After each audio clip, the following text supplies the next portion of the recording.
Carlos Miguel, um goleiro gigante, com um potencial incrível. Tinha tudo para ser um dos maiores goleiros da história do Corinthians. Porém, ele trocou tudo isso e a chance de ir para a seleção por um sonho de jogar na Europa. Na melhor fase da sua carreira, ele tomou a decisão de deixar o Corinthians, o time que te deu visibilidade, e ir para o Nottingham Forest. Hugo Souza, uma grande promessa do futebol brasileiro, já conhecido e campeão pelo Flamengo, vive uma das piores fases da sua vida e encontra o Corinthians para se reencontrar e voltar aos holofortes. Eu vou contar para vocês nesse vídeo tudo sobre essa troca entre Carlos Miguel e Hugo Souza. Se você tivesse o poder de escolher um goleiro para a seleção brasileira entre Carlos Miguel e Hugo Souza, nos atuais dias de hoje, quem você escolheria? Rapaziada, hoje tá um pouco simples de tomar essa decisão, né? Inclusive o Hugo já está na seleção brasileira, foi convocado, com muitos méritos. Mas há um tempo atrás essa decisão seria bem difícil de ser tomada, até porque o Hugo Souza estava fora dos holofortes e o Carlos Miguel estava em alta. Eu vou contar para vocês toda a história do Hugo Souza e do Carlos Miguel e como essas histórias se conectam. Eu sou o Miguel, esse é o canal Dribles de Ideias e hoje trazendo mais um vídeo para vocês, rapaziada. Eu acho que vocês repararam que o cenário está um pouco diferente, mas é porque agora a gente está com um compromisso de soltar 2 vídeos por semana. Na segunda-feira vai ser um vídeo meu, na sexta-feira vai ser um vídeo do Luan. Então a gente sempre vai estar tentando trazer aí o melhor conteúdo para vocês, beleza? A partir de agora, eu peço para vocês já se inscreverem no canal e acompanhar, porque esse vídeo vai ficar muito louco, rapaziada. Rapaziada, vocês não sabem como que tá sendo para mim gravar esse vídeo. Eu vou tentar gravar para vocês aqui o tripé, só para vocês entenderem.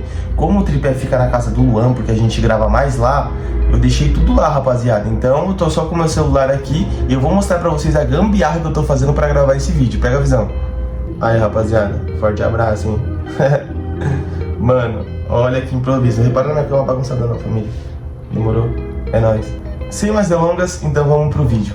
Então, antes de eu explicar pra vocês como aconteceu todo esse reviravolta na carreira dos dois, é bom a gente entender que começou bem diferente. Realmente é um grande reviravolta, rapaziada. Por que eu digo isso? Porque o Carlos Miguel começou em um time pequeno e o Hugo, desde sempre, desde a época de base, já era especulado para ser um goleiro realmente de seleção brasileira. Ele é conhecido como Hugo Neneca. Esse apelido de Hugo Neneca foi dado em homenagem ao falecido goleiro Hélio Miguel, um ídolo do Guarani. E esse apelido realmente veio pro Hugo Neneca, rapaziada, por conta da sua semelhança física. Ele parecia muito com o goleiro do Guarani, ex-goleiro do Guarani. Vou deixar a imagem dos dois aí e vocês dizem se realmente parece ou não. Rapaziada, olha que fita, mano. É eu querer gravar o carro do ovo passando na minha rua.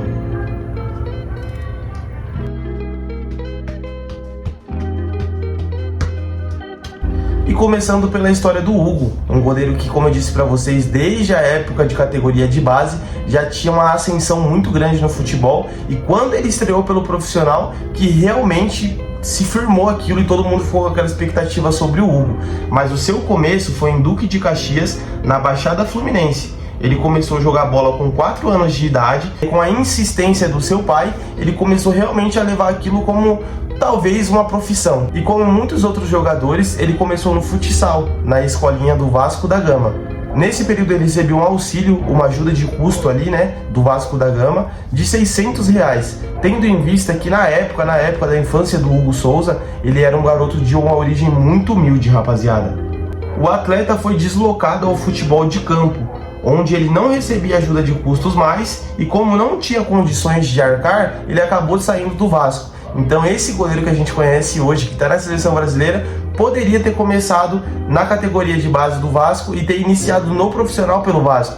Porém, quando ele saiu do futsal, que ele foi fazer a transição pro campo, o Vasco cortou aí a ajuda de custo e ele teve que sair ali porque realmente ele não tinha condições de permanecer a sua carreira. A chegada dele no Flamengo foi após ele ficar um bom tempo fazendo alguns jogos em campos de várzea e no seu colégio, aí que começou o interesse. E em março de 2009, ele chegou ao Flamengo ali com 10 anos de idade. Após chegar no Flamengo, o o Hugo ele foi deslocado novamente pro futsal e lá ele se deu bem. E logo após ele voltou novamente pro futebol de campo, onde ele já estava em outras condições, não tinha nada a ver com aquela época do Vasco, onde ele não recebia mais nem ajuda de custo no futebol de campo. O jogador enfrentava um trajeto de 4 horas para conseguir chegar no Ninho do Urubu.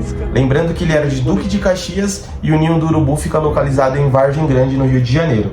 Antes da família ter condições de se mudar para a região mais próxima do CT, aos 15 anos o goleiro passou a morar no próprio clube. E essa decisão de morar no CT do clube foi uma das melhores da carreira do Hugo Neneca, rapaziada. Por que eu digo isso? Porque após aquilo ele realmente virou uma grande promessa para o futebol brasileiro. Ele ganhou inúmeros títulos como bicampeonato da Copa São Paulo de Futebol Júnior e ele também ganhou a Copa Brasil-Japão Sub-15 em 2014. Ganhou também os estaduais Sub-17 e Sub-20 no ano de 2016 e 2018, além de 2019, o ano em que o jogador ganhou 5 títulos, sendo o ano mais vencedor das categorias de base ali pro Hugo Neneca. Então vocês já entenderam que o Hugo Souza desde essa época já tinha uma grande expectativa em cima dele para ser um dos goleiros que representariam a seleção brasileira. Enquanto isso, o Carlos Miguel, ele passava por uma situação muito complicada. A história dele é realmente de um guerreiro que viveu a superação. Carlos Miguel começou sua carreira no Flamengo e depois foi para a base do Internacional. Aos 7 anos de idade, os seus pais foram assassinados em uma invasão que teve na casa da família. Sim, rapaziada, imagina, do nada você perder toda a sua estrutura, seu pai e sua mãe. Ele foi criado pelos tios dele e mesmo assim não tinha tempo para desistir dos seus sonhos. Acho que não tem como a gente falar da sua carreira, da sua vida e não passar por esse acontecido. De quando você era muito jovem e infelizmente seus pais foram assassinados na sua frente. Eu não tenho como seguir sem falar disso, porque eu imagino que, sei lá, você devia adolescente ter vários traumas, várias questões que você nem sabia que veio descobrir velho. Então eu queria saber, primeiramente, como foi isso ali na sua infância, quem que te pegou pra criar, quem foi as pessoas que te salvaram ali e como que foi tudo isso pra gente entender também. Eu tinha 7 anos de idade na época, pra mim foi logo, pra toda criança um baque, de repente tu não tem pai, não tem mãe, pra onde tu vai e aí, o que vai acontecer na tua vida, né? Mas vocês estavam juntos? Sim, tava todos, eu, minha irmã e minha irmã. Tava nós 3 dentro da casa, os caras invadiram lá, pegaram os 2 num quarto, não conseguiram abrir a porta do nosso quarto, pô.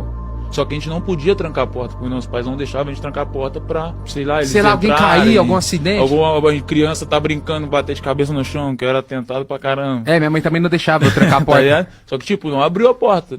Como não abriu, até hoje a gente não sabe o que se deu, o que aconteceu. E tava você e suas 2 irmãs? Não, eu, meu irmão e uma irmã minha, pai de mãe. Caralho! Meu Deus, cara. Daí, a gente saiu pra rua, a gente esperou um pouco pra sair do quarto, né, com medo, né? A gente era novo, meu irmão tinha 8, eu tinha 7. Daí minha irmã tinha 14, se eu não me engano, na época ela já era mais velha. Daí a gente esperou, saiu pra fora, não sabia pra onde ir, a gente foi pedir ajuda pros vizinhos, assim. Minha irmã não deixou eu entrar no quarto. Isso quer falar, mas você sabia o que tinha acontecido? Sim, já sabia, eu entrei meio na porta, minha irmã já me empurrou e tirou meu irmão e já empurrou a gente pra fora, tá ligado? Nossa, mas vocês tinham familiares ali perto? Que aconteceu? Não tinha, não. Era interior de Macaé, Corgo do Ouro. Pô, muito interior tem no Rio, é grande, mano. Daí a gente saiu de lá correndo e fomos pelos vizinhos ali pedir ajuda. Daí um vizinho ajudou a gente até no outro dia, fazer ligação, chegar a minha tia, chegar todo mundo, a família minha de pai de mãe, pai de pai, aí resolver quem que vai ficar, quem vai... Após esse impacto gigante na vida do Carlos Miguel, uma perda realmente irreparável, ele começou a se destacar, principalmente pela sua altura. Hoje, ele é considerado um dos maiores goleiros do mundo, ele tem 2,4 m, mas desde sempre o Carlos Miguel foi aquele rapaz um pouco acima da média em questão de altura, né, rapaziada? Ele teve passagem por vários clubes, incluindo Santa Cruz, onde ele não chegou a jogar profissionalmente. Ele passou pelo Boa Esporte e pelo Internacional, aonde em 2021 ele se transferiu para o Corinthians e se tornou ali um dos principais nomes para ser um reserva do Cássio futuramente, porque ele era muito novo, era um goleiro muito alto e que tinha muito potencial de dar certo. Inclusive até hoje eu acredito no Carlos Miguel, viu, rapaziada? Ele é um nome assim que realmente, se qualquer time contratar, vai ser uma ótima contratação. E no Corinthians o Carlos Miguel veio ganhando seu espaço aos poucos. O jogador chegou, era o terceiro reserva, depois se tornou o segundo reserva, aonde a torcida começou a pegar no pé do gigante Cássio, pedindo a saída dele e pedindo que o Carlos Miguel se tornasse o titular. Por quê? Porque toda vez que ele entrava, a gente via atuações incríveis do goleiro do Corinthians naquela época. E de repente, o Carlos Miguel mostrou tanto potencial defendendo o gol do Corinthians que a torcida estava começando a pedir: fora Cássio, o Cássio tem que ser reserva, o Cássio não pode ser mais titular, a gente tendo o Carlos Miguel no nosso time. Então assim, a chave do garoto começou a virar naquele momento. E o Carlos Miguel assumiu e deu muito certo no gol do Corinthians. Enquanto isso, voltando pro Hugo, aquele goleiro que tinha uma grande expectativa na base, ele estreou no profissional em 2020. No dia 27 de agosto, ele assumiu a meta do time rubro-negro às pressas, em meio aos surtos de Covid-19 daquela época. Então ele estreou ali na época da pandemia, e aí o time sofria ali com bastante parte do elenco ali infectado, e num jogo onde foi 1-1 contra o Palmeiras no Allianz Parque, foi o jogo ali que o Hugo Neneca estreou. Então já estreou num jogo grande, Flamengo e Palmeiras, tendo que assumir ali em meio ao Covid, em meio a tudo que estava acontecendo no mundo naquela época. O Hugo começou a tomar o seu espaço ali no time do Flamengo, e aí em 2021 ele já era um goleiro que a gente esperava na seleção brasileira, pelo fato dele ser novo e ter tanta responsabilidade ali no Flamengo. Ele já defendia um time do Flamengo onde dinheiro era o que não faltava. Mesmo assim, o Hugo estava virando titular, então eles não precisavam de um goleiro de fora. Reconheciam: o Hugo pode ser realmente aí o goleiro titular do Flamengo.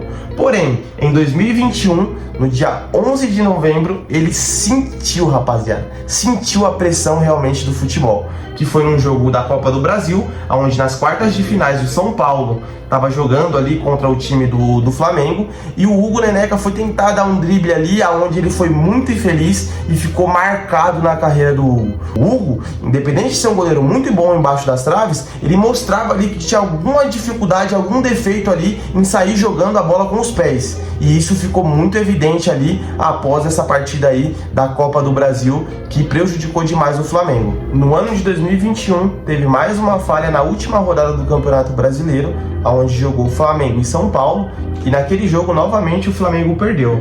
Naquela partida, o Hugo Neneca teve duas falhas consideradas aí, rapaziada. Uma foi uma falta, onde disseram que ele posicionou muito mal ali a barreira. E o outro lance foi um lance onde mandaram a bola para dentro da área. Ele acabou ali entregando a bola de graça para o Daniel Alves, que enfiou a bola e conseguiu ali passar para o Pablo fazer o gol. Mesmo com o resultado negativo, isso não impediu que o Flamengo fosse campeão brasileiro daquele ano e sagrou o Hugo Neneca, o Hugo Souza, como o goleiro mais jovem da história do Flamengo a ser campeão brasileiro. No ano de 2022, ele chegou a 50 jogos como profissional com a camisa do Flamengo, e naquele momento ali, ele ainda estava passando por uma certa desconfiança, tanto que ele foi vaiado pela própria torcida, e a sua redenção veio em um Fla-Flu que aconteceu e acabou em 2-1, aonde o clube da Gávea garantiu a vitória com várias defesas difíceis e teve seu nome ovacionado novamente pela torcida do Flamengo. E aqui começa tudo, rapaziada, porque nesse momento começou a má fase do Hugo Neneca no Flamengo, e aí ele acabou perdendo espaço no elenco. E nos anos seguintes, principalmente após a chegada do Santos, o goleiro que era do Fortaleza, em 2022 ele chegou e tomou ali realmente a vaga do Neneca. Além de um brasileiro, ele conquistou títulos como a Libertadores, a Supercopa do Brasil, o Campeonato Carioca e a própria Copa do Brasil. O Neneca pegou ali uma fase do realmente Flamengo Prime, né, rapaziada? E em 2023 ele foi anunciado pelo Chaves, o time de Portugal. Olha que interessante isso, rapaziada. Nesse momento onde estavam pedindo a saída do Cássio para titularidade do Carlos Miguel, foi o mesmo momento onde o Hugo Neneca estava vivendo uma das piores fases da sua vida. E olha como que as coisas estavam bem diferentes nesse momento, rapaziada. O Hugo deixava o Flamengo, um time aí que tem uma das maiores torcidas do Brasil, para ir jogar em um time meio que anônimo de Portugal, enquanto o Carlos Miguel, um goleiro que era anônimo, estava tomando o espaço de um dos maiores ídolos da história do Corinthians, um dos times que tem a maior torcida do Brasil também. Olha como que estava acontecendo ali nesse momento. Um goleiro que começou com muita expectativa, conseguiu ganhar diversos títulos indo para um time anônimo, e um goleiro anônimo que não tinha tanta expectativa assim, que foi uma história de superação, tomando ali o lugar de um dos maiores ídolos da história de um dos maiores clubes do Brasil também. E desde a negociação do Carlos Miguel com o time inglês, ele jogou pouquíssimos minutos e logo na sua estreia, em menos de 1 minuto, ele levou seu primeiro gol. Ou seja, o goleiro entrou numa fase totalmente diferente do que ele vinha vivendo aqui no Brasil. Enquanto isso, o Hugo Souza, o goleiro, começou a ser decisivo no Corinthians. O Corinthians, que passava por uma situação onde estava praticamente caindo no Brasileirão, foi salvo pela contratação do Hugo e de diversos outros jogadores que chegaram para reforçar. E esse vídeo deixa uma lição pra gente.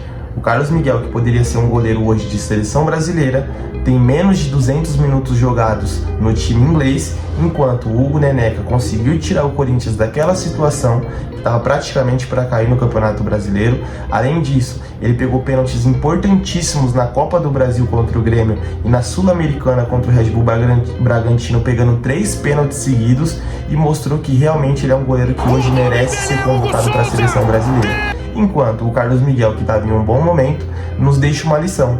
Às vezes, a gente tem que estar onde a gente é feliz e não lá onde promete pra gente mais condições financeiras. Então, rapaziada, eu espero que vocês tenham gostado desse vídeo. Esse vídeo foi um pouco da história do Carlos Miguel e do Hugo Neneca e de como aconteceu toda essa reviravolta. E vocês viram, né, rapaziada? Um começou com uma expectativa gigante, depois teve que passar por uma fase ruim. O outro começou com uma fase ruim, depois teve uma fase boa e caiu de novo. Então isso mostra pra gente que a vida é altos e baixos. A gente nunca pode desmerecer quem estendeu a mão pra gente. E o Corinthians estendeu a mão pro Carlos Miguel, mas também estendeu pro Hugo. E o Hugo deu o valor à oportunidade que ele teve. Esse foi mais um vídeo para vocês do Drible de Ideias. Espero que vocês tenham gostado. Se inscrevam no canal, deixem o seu like e tamo junto. Até o próximo.